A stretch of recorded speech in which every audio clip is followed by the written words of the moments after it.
So हे everyone, कसे आहात तुम्ही? तर आजचा व्लॉग असणार आहे आपला फुल ऑन माहोल आणि कमालवाले वाईब्सचा. त्याच्यात तुम्हाला बघायला मिळणार ढोल ताशा, गर्दी, नाच आणि खूप सारी इमोशन्स. अजून नाही कळलं तुम्हाला? ओहो, आजचा व्लॉग असणार आहे आपला गणपती बाप्पाच्या आगमनाचा आणि आगमन असणार आहे आपल्या अखिल चंदनवाडीच्या गोड गणपतीचं. सो संडे असला तरी आज आम्ही वर्किंग आहोत, सो आम्हाला थोडासा लेट झाला आहे निघायला, बट आय होप आम्हाला आरती मिळेल आणि आम्ही तिथे वेळेत पोहोचू. सो चला चला फटाफट निघूया. ओके.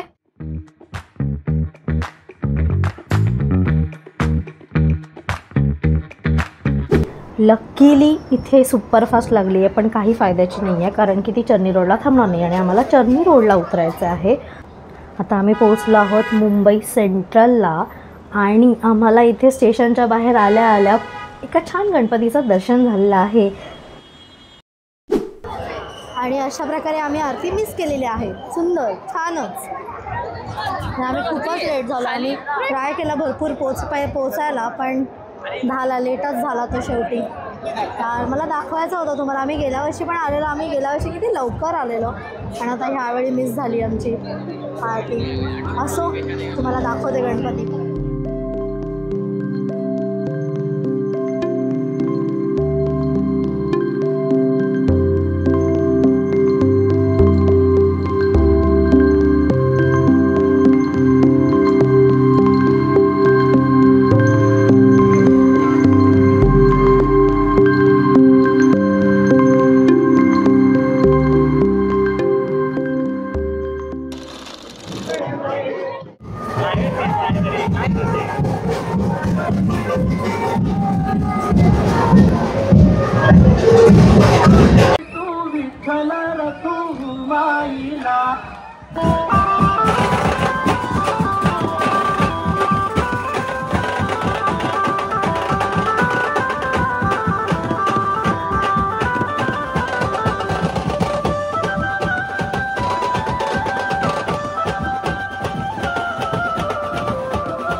बाप्पा, काय मागू तुझ्याकडे?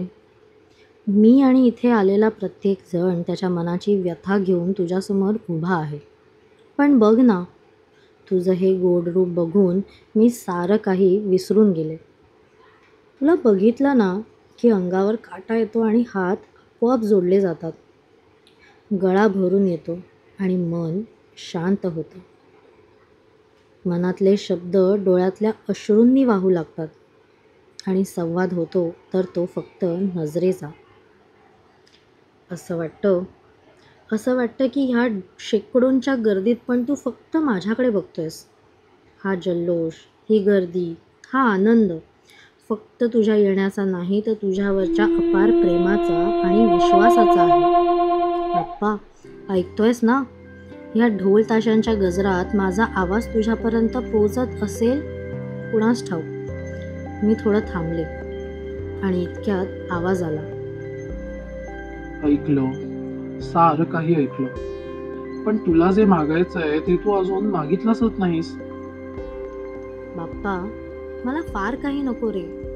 तू फक्त असाच माझ्या पाठीशी उभा राहा नेहमी. मला कधीच एकटं सोडू नकोस. बस एवढंच मागायचं होतं. तथास्तु.